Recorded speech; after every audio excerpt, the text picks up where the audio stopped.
Assalamualaikum warahmatullahi wabarakatuh. Allahumma sholli ala Sayyidina Muhammad wa ala ali Sayyidina Muhammad.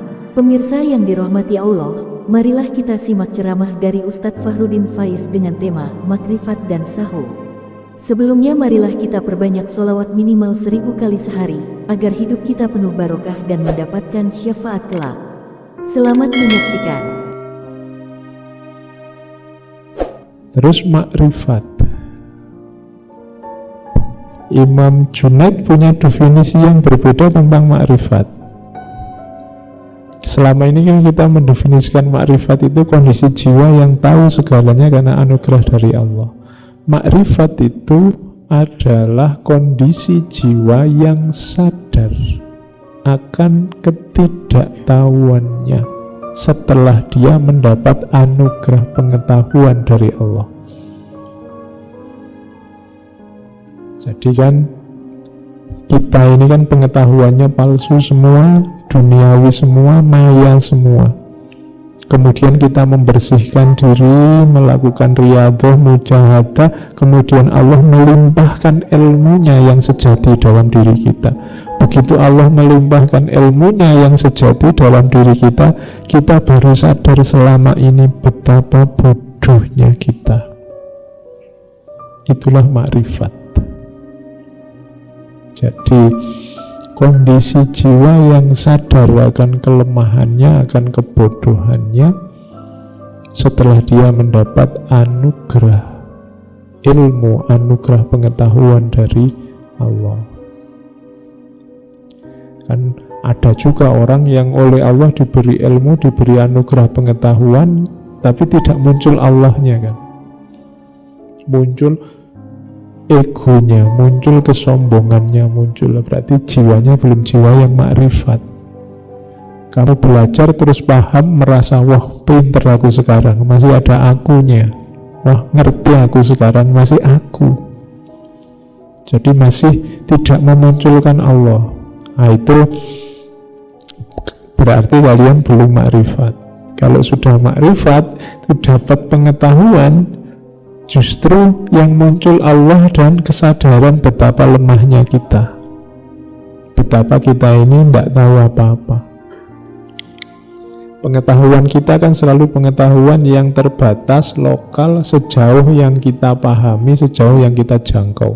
Sementara pengetahuan dari Allah itu luas, tidak terbatas ruang, tidak terbatas waktu.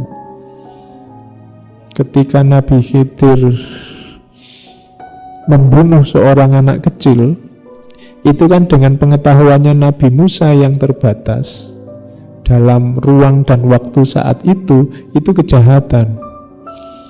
Tapi Nabi Khidir yang dapat ilham langsung, dapat wahyu langsung dari Allah, pengetahuannya meluas dari segi ruang dan waktu. Maka dia bisa melihat di masa depan anak ini adalah sumber bencana bagi orang tuanya, bagi lingkungannya, maka dibunuh dia sekarang itu keuntungan untuk yang akan datang. Nah, ini pengetahuan semacam ini tidak bisa kalau hanya mengandalkan kita manusia. Butuh Allah. Nah, kesadaran semacam ini, kesadaran makrifat. Kalau hanya pakai Nabi Musa saja, yang ngertinya sekarang, di sini, saat itu, dalam situasi itu, maka membunuh anak kecil kejahatan.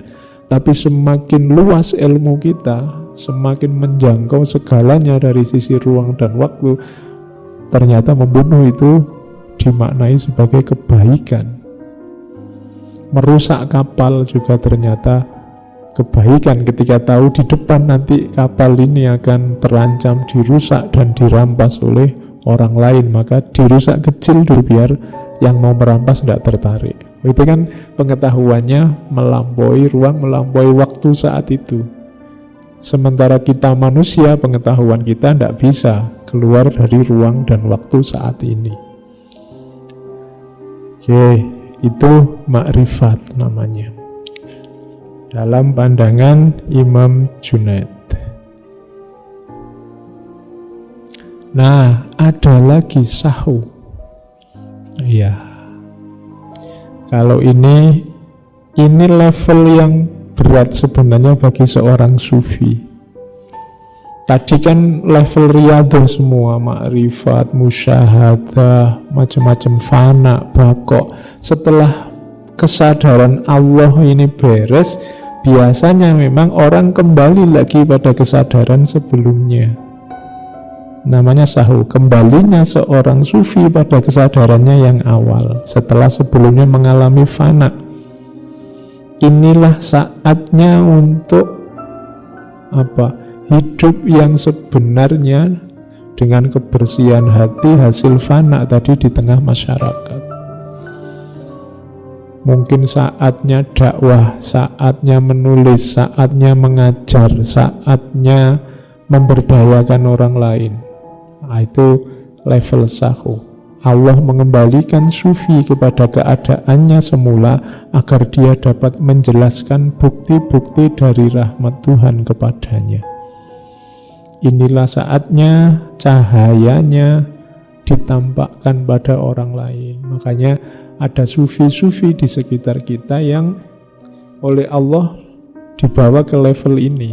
Biar kita mengenali keberadaannya, kita bisa terpancar oleh cahayanya, kemudian kita tertarik untuk mengikuti beliau.